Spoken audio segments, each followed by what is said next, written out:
নমস্কার, আমার রান্নাঘরে আপনাদের সবাইকে স্বাগত। এটা আমার প্রথম ভিডিও। আজকে আমি করছি কাতল মাছের ঝাল।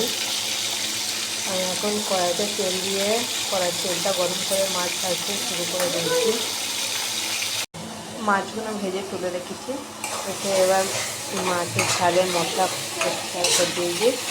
গরম তেলের মধ্যে পেঁয়াজ আর টমেটো ভেজে নিয়ে তার মধ্যে আদা রসুন দিয়ে একটু জল অ্যাড করে একটু নেড়ে চেড়ে লঙ্কা হলুদ পরিমাণ মতন নুন ঝাল আপনাদের মতন দেবে দিয়ে একে একটু ভালো করে কষতে হবে। হালকা একটু জল অ্যাড করবো, নাহলে নিচেটা পুড়ে যাবে।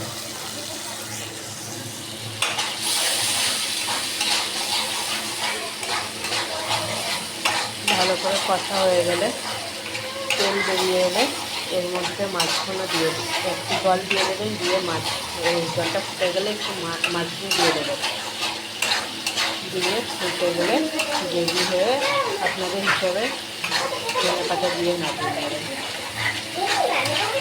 এবার মাছগুলো ঝালের মধ্যে দিয়ে দেবেন, দিয়ে ভালো করে বেশ ফুটে গেলে জল দিয়ে চাপা দেবেন। ফুটে গেলে এরকম সাইডে তেল বেরিয়ে গেলে হয়ে গেল মাছের ঝাল কমপ্লিট হয়ে গেল।